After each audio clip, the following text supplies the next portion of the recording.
បាទសួស្តីបងប្អូនអរគ្នាវីដេអូនេះគឺខ្ញុំនឹងធ្វើការបង្ហាញទាក់ទងជាមួយនឹងការយកវីដេអូដើម្បីយកមកកាត់តឬក៏យកមកសម្រាប់អាប់ឡូតនៅក្នុង channel YouTube របស់យើងបាទអញ្ចឹងវគ្គមុនខ្ញុំបានបង្ហាញហើយទាក់ទងជាមួយនឹងការ create channel ការរៀបចំ channel និងការប្រើប្រាស់នៅ channel YouTube របស់យើងហើយនឹងកម្មវិធីមួយចំនួននៅក្នុង channel YouTube របស់យើងបាទខ្ញុំជឿជាក់ថាវីដេអូទាំងអស់ហ្នឹងបងប្អូនច្បាស់ជានឹងបានយល់ហើយនឹងធ្វើបានបាទអញ្ចឹងឥឡូវយើងចូលមកដល់ channel YouTube ណាបាទន័យថាយើងមានតែទម្រង់ channel YouTube ទេបាទន័យថាអត់តាន់មានវីដេអូសម្រាប់ផុសបាទនិយាយពីផ្ទះយើងមានតែទម្រង់ផ្ទះយើងមានតែតួផ្ទះបាទយើងអត់តាន់មានរៀបចំរបស់របរនៅក្នុងផ្ទះទេអញ្ចឹងនៅក្នុងនេះគឺខ្ញុំនឹងលើកយកនៅចំណុចមួយទាក់ទងជាមួយនឹងការបង្កើតវីដេអូបាទដែលខ្ញុំដាក់ផ្ទាំង zip ឲ្យបងប្អូនធ្វើទាំងអស់គ្នាណាបាទទាក់ទងជាមួយនឹងការបង្កើតវីដេអូបងប្អូនដឹងស្រាប់ហើយថាខ្ញុំដាក់ផ្ទាំង zip ឲ្យបងប្អូនធ្វើអីគេបាទអញ្ចឹងឥឡូវខ្ញុំអត់តន់ថាបង្ហាញធ្វើយ៉ាងម៉េចទេតែសំខាន់មេរៀននេះគឺខ្ញុំលើកយកអំពីការរកវីដេអូដើម្បីផុសនៅក្នុង channel YouTube សិនអញ្ចឹងណាបាទតាក់ទងជាមួយនឹងប្រធានបទតាក់ទងជាមួយនឹង tag តាក់ទងជាមួយនឹង title តាក់ទងជាមួយនឹង description តាក់ទងជាមួយនឹងពេលវេលានៃការផុសតាក់ទងជាមួយនឹងការកាត់តវីដេអូគឺវីដេអូទៅខាងមុខខ្ញុំនឹងបង្ហាញបន្ថែមទៀតប៉ុន្តែវីដេអូនេះគឺខ្ញុំសូមធ្វើតេស្តដំបូងសិនតាក់ទងជាមួយនឹងការយកវីដេអូអញ្ចឹងសម្រាប់បងប្អូនទាំងអស់ដែលគាត់រៀនជាមួយខ្ញុំគាត់ច្បាស់ជាបានដឹងហើយថាយើងយកវីដេអូនៅដោយវិធីណាបាទអញ្ចឹងនៅក្នុងវីដេអូនេះក៏ខ្ញុំនឹងលើកយកតាក់ទងជាមួយនឹង channel ថៃមួយណាដែលខ្ញុំបង្ហាញបងប្អូនជាញឹកជាញយមកហើយថាវីដេអូភាគច្រើនគឺខ្ញុំឲ្យបងប្អូនយកអំពី channel បរទេសណាពីប្រទេសថៃហើយយកមកដើម្បី upload ចូលទៅក្នុង channel YouTube របស់យើងនៅក្នុងការធ្វើឲ្យ channel របស់យើងទទួលបាន subscribe លឿនទទួលបានអ្នកមើលលឿនទទួលបានម៉ោងលឿនទទួលបានការ upload លឿនអញ្ចឹងនៅក្នុងមេរៀនមួយនេះគឺខ្ញុំផ្ដោតអារម្មណ៍ទៅលើការទាញយកវីដេអូសិនហើយវីដេអូដូចខ្ញុំបញ្ជាក់ប្រាប់បងប្អូនហើយខ្ញុំ recommend ណាឲ្យបងប្អូនទាំងអស់គ្នាយកវីដេអូនេះណាយកវីដេអូនឹងយកទៅកាត់តទៅហើយបានខ្ញុំឲ្យបងប្អូនយកវីដេអូនឹងទៅកាត់តហើយដោយសារតែ channel នេះគឺជា channel ដែលគេអត់រកលុយតាមរយៈ YouTube ទេchannel នេះគឺគេធ្វើការ promote នៅ product របស់គេ promote នៅ service របស់គេបើថាគេមាន service ទៅទៅការងារមួយហ្នឹងអញ្ចឹងយើងអាចយកវីដេអូហ្នឹងយកទៅផុសសម្រាប់ការរកលុយជាមួយនឹង YouTube របស់យើងបានអញ្ចឹងគឺឱកាសនៃហានិភ័យទៅនឹង copyright គឺមិនសូវមានទេបាទអញ្ចឹងដើម្បីយកវីដេអូនឹងទៅធ្វើបានទីចង់និយាយថាចំណុចទី1គឺខ្ញុំមានជំរឿនឲ្យបងប្អូនអាចយកទៅ download ឬក៏បងប្អូនអាចប្រើកម្មវិធីនេះណាកម្មវិធី Ocam នេះសម្រាប់ record ណាឧទាហរណ៍កម្មវិធី Ocam នេះខ្ញុំ record ច្រើនដែរណាបាទ record វីដេអូហ្នឹងបាទ record វីដេអូហ្នឹងច្រើនតាក់ទងជាមួយកម្មវិធី Ocam ហ្នឹងតើ record មិនណាសម្រាប់បងប្អូនដែលគាត់អត់ចេះកាត់តវីដេអូបងប្អូនដែលថ្មីខ្ញុំប្រាប់កម្មវិធីខ្ញុំប្រាប់វិធីក្នុងការ record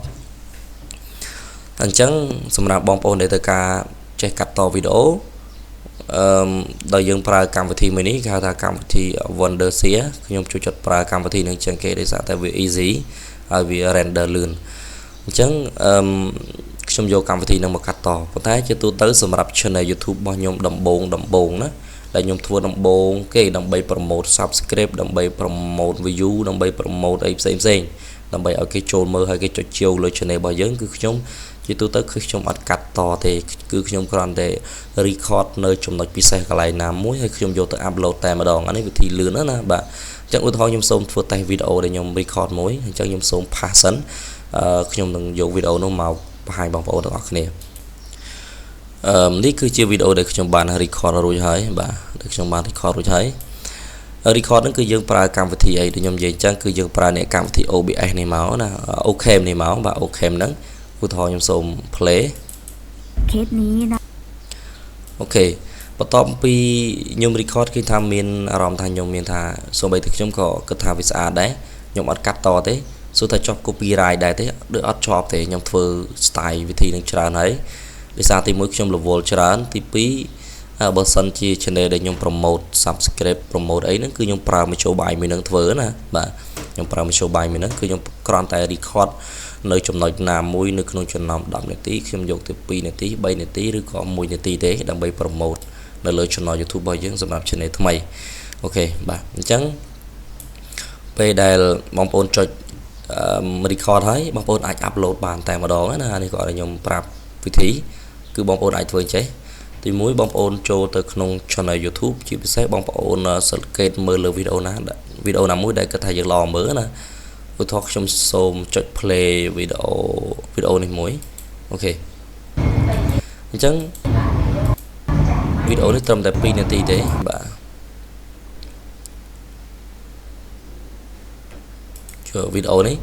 ជាទូទៅបើខ្ញុំ recommend បងប្អូនខ្ញុំចង់ឲ្យបងប្អូនយក record វីដេអូណាដែលចាប់ពី10នាទីឡើងដោយសារ channel របស់គេនេះគឺគេអត់រកលុយតាមរយៈ YouTube ទេដោយសារតែគេ promote service សេវាកម្មរបស់គេអញ្ចឹងបងប្អូនអាចងាកប្រើកម្មវិធីនេះព្រោះកម្មវិធីនេះវាអាចបរិយាវាអាចបរូម record ចង់បានកន្លែងណាយើងអាចយកទៅកន្លែងហ្នឹងឧទាហរណ៍ថាខ្ញុំពីច្រើនខ្ញុំអត់ចង់ជាប់ logo គេខ្ញុំអត់ចង់ជាប់ logo ខាងនេះទេហើយក៏ខ្ញុំអត់ចង់ជាប់ខាងក្រោមដែរអញ្ចឹងគឺខ្ញុំយកតែទម្រង់នៃការថតខ្ញុំយកត្រឹមនេះណាខ្ញុំកាត់ត្រឹមនេះមកបាទហើយខ្ញុំវត្តត្រឹមនេះ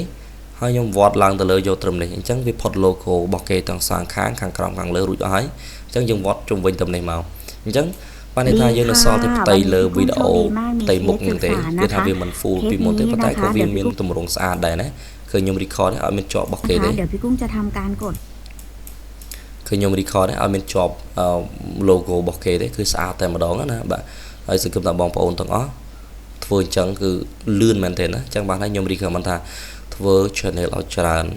ធ្វើឲ្យច្រើនដាក់ subscribe ឲ្យច្រើនណាបើសិនជាក្នុងលក្ខខណ្ឌដែលបងប្អូន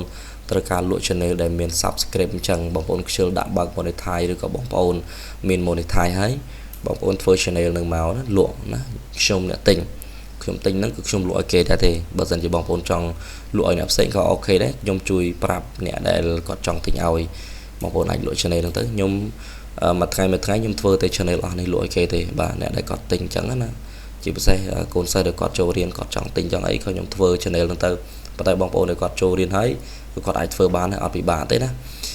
អញ្ចឹងនេះឃើញបងប្អូននេះវីដេអូគំរូដែលខ្ញុំបាន record ណាអីដែរស្អាតណាហើយវីដេអូជាវីដេអូដែលយើងថតផ្ទាល់ខ្លួនឯងទាំងផ្ទៃមុខទាំងសកម្មភាពមើលទៅដូចជាស្អាតមានភាពចាប់អារម្មណ៍អញ្ចឹងហើយបានវីដេអូដែលខ្ញុំផលិតម្ដងក្នុង1ម៉ោងខ្ញុំផុសទៅក៏បាន channel ថ្មីក៏បាន 300-400 view ដែរក្នុងរយៈពេល1ម៉ោង2ម៉ោងហ្នឹងណាដោយសារតែមានភាពតាក់ទាញអញ្ចឹងចំណុចទី1គឺខ្ញុំ focus ឲ្យបងប្អូនខ្ញុំ recommend ឲ្យបងប្អូនធ្វើម៉េចគឺតើទៅជាមួយការថតវីដេអូជាមួយនឹងនេះជាមួយនឹងកម្មវិធីOcam ណាបាទ Ocam អូខេហើយបន្តមកគឺបងប្អូនបើបងប្អូនចង់ download ណាបងប្អូនចង់ download បងប្អូនអាចចុច copy link កន្លែងហ្នឹងហើយបន្តមកបងប្អូនចូលទៅក្នុងកម្មវិធីមួយដាក់ 3GP ណា 3GP YouTube Converter បាទអញ្ចឹងបងប្អូនបើសិនជាបងប្អូនចង់ឲ្យច្បាស់ឲ្យស្អាតឲ្យលម្អិតបងប្អូនអាចចូលក្នុងកម្មវិធីហ្នឹងដើម្បីបំលែងឬក៏ convert នៅវីដេអូរបស់យើងដើម្បី download ហើយគឺយើងយកទៅកាត់តណាអូខេអញ្ចឹងខ្ញុំសូមធ្វើតេស្តធ្វើកន្លែងហ្នឹងមួយទៀតដើម្បីឲ្យបងប្អូនយកទៅរៀនតាមអនុវត្តហើយបន្តមកវីដេអូទៅខាងមុខខ្ញុំនឹងបង្រៀនតាក់ទងជាមួយនឹងការកាត់តវីដេអូធ្វើយ៉ាងម៉េចឲ្យមានភាពតាក់ទាញណាតែប៉ុន្តែអត់ជាបញ្ហាទេដោយសារវីដេអូរបស់យើងគឺខ្ញុំបដោត focus សំខាន់បំផុតនោះតាក់ទងជាមួយនឹងkeyword tag title អញ្ចឹងហើយគឺវីដេអូរបស់យើងដាក់ទៅគឺទទួលបានការពេញនិយមជាពិសេសមានអ្នកមើលច្រើនបាទអូខេដោយសារតែ Wi-Fi slow មែនទែនបាទហើយរងចាំតិចសិនជាទូទៅខ្ញុំប្រើ website មួយនេះប្រហែលជា website នេះវាកំពុងតែ update ឬក៏យ៉ាងម៉េចទេបានវា error តែពិតមិនមកពី Wi-Fi ទេមកពី website ហ្នឹងតែម្ដងបាទអូខេឥឡូវ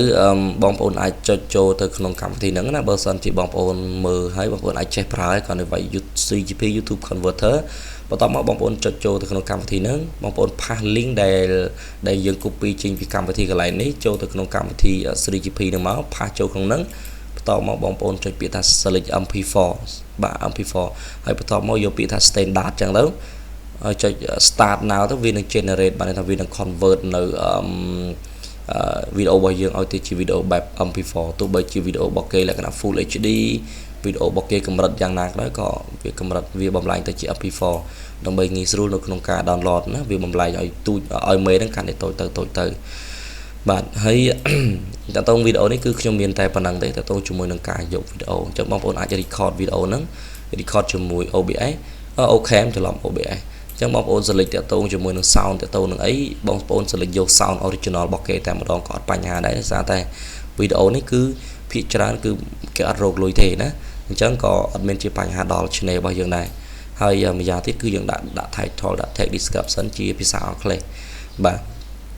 អូខេវីដេអូនេះមានតែប៉ុណ្្នឹងទេហើយខ្ញុំសូម recommend បងប្អូនបញ្ជាក់បន្ថែមទៀតតាក់ទងនឹងការប្រើប្រាស់សូម record វីដេអូហ្នឹងយកប៉ុណ្ណេះហើយបងប្អូនពេលបងប្អូន record បងប្អូនចុច play វីដេអូហើយจะทำการបងប្អូនចុច play វីដេអូហើយបើឃើញកន្លែងហ្នឹងអ្នកផ្ទៃមុខហ្នឹងមើលទៅមានភាពចាប់អារម្មណ៍ណាដល់វីដេអូរបស់គេនេះផុសខ្ទង់លៀនវីដេអូនេះបើសិនជាគេដាក់រកលុយជាមួយ YouTube មិនដឹងជារកបានប៉ុណ្ណាទេមើលទៅខ្ញុំសូមសរសើរតែម្ដងដោយសារតែដាក់ជាភាសាថៃមែនតែអ្នកមើលសិតតែជាភាសាអង់គ្លេសទាំងអស់ឃើញទេ comment ល្អមែនទែនអញ្ចឹងឱកាសនៃការបើក monetize គឺវាមានលឿនមែនទែនណាបាទអូខេវីដេអូនេះខ្ញុំសូមស្លេះតែប៉ុណ្ណឹងហើយខ្ញុំនឹងធ្វើវីដេអូទៅជាមួយនឹងការកាត់តវីដេអូជាមួយកម្មវិធី Camtasia Wondershare ណា Wondershare ទាំងអស់គ្នាបាទអរគុណច្រើនសម្រាប់ការទស្សនាវីដេអូមួយនេះ